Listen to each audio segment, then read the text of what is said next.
Hi, and welcome to another edition of the Sustainable Scoop.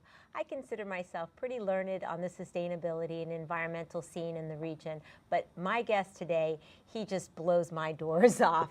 My guest is Jim Schulman. He is an architect. He is a regional sustainability strategist. He just vacated his seat as treasurer on the Building Material Reuse Association, and he's the founder of Community Forklift. And I could go on and on, but welcome, Jim. Thank you. I'm so glad to finally have you here. It's a pleasure. Well, one of the reasons I brought you here is because you have some pretty exciting news on the scene, especially in Washington, D.C., which is already a pretty green city, but tell us what's happening in the building scene. Sure.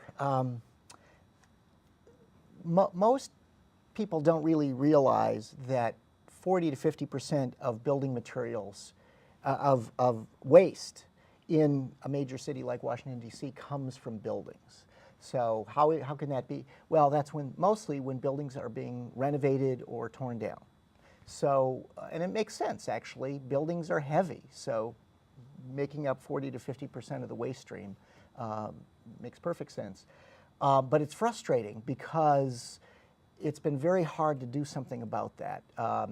And there's a lot of good stuff inside, right? Yes, there's yes. a lot of good stuff inside. Windows, doors. Yes. If anybody's familiar with a Habitat Restores or a business like Community Forklift that I happen to have founded, you'll know that there are lots of materials: doors, windows, light fixtures, plumbing fixtures, masonry, wood, lumber.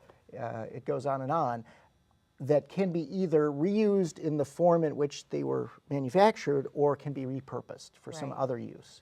So, and I think the world is waking up to the fact that reusing building materials is about the greenest thing you can do.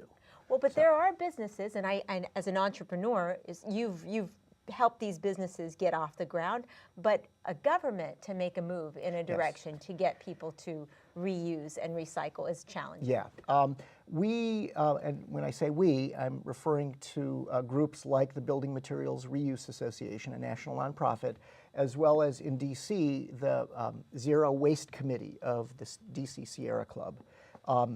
These groups have been working to try to get first the state of Maryland and then Prince George's County and D.C. to adopt legislation that would incentivize or regulate the use of building materials and the reuse of building materials without success. And so finally, we hit on a new tactic, which is to change the building code. Now, D.C., to its credit, already has a very progressive green commercial building code. So very large buildings, large apartment buildings, already have a 50% kind of reuse or recycling requirement built in, part of their waste management planning. But for residential, that means 1 and 2 family dwellings, you're thinking townhouses, duplexes, there's no such requirement until now, because we worked with the DC Department of Consumer and Regulatory Affairs and their residential technical advisory group to come up with a pithy little amendment to the DC residential building code that will require that 5% of renovated buildings or new construction, 5% of those materials that would otherwise be disposed of have to be either repurposed, reused, or 5% of reused materials could be installed. Got you, because there's lots of great countertops, there's all kinds of flooring, there's a lot of things that can be used. Absolutely. So this is a big development, and that's one of the reasons that you recently were recognized, because you helped push this along. I mean, what's the benchmark? Where are you at right now? We got a unanimous vote of the CCCB, which is the DC Construction Codes Coordinating Board. And the CCCB is sort of the last big level of review for the 3-year cycle that the building codes go through. And they unanimously approved our amendment to require on residential projects that 5% of the materials be reused. And that's maybe the first in the country. That's huge. Congratulations. And so thank you for your work and all the groups that worked on that.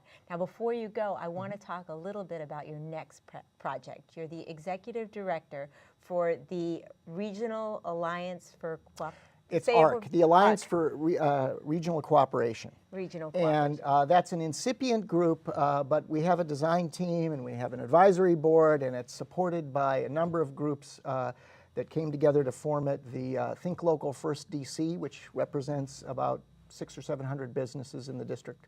Because regional, Yep. working together, Right. manufacturing, recycling, rebuilding, all of those things happen best Right. when you have a geographic group. Right. So we also have the Chesapeake Sustainable Business Council, which represents mostly Maryland and Maryland policy. And we've got in Virginia, the Thousand Friends of Virginia's Future, a nonprofit. So these groups from the DMV came together to form ARC.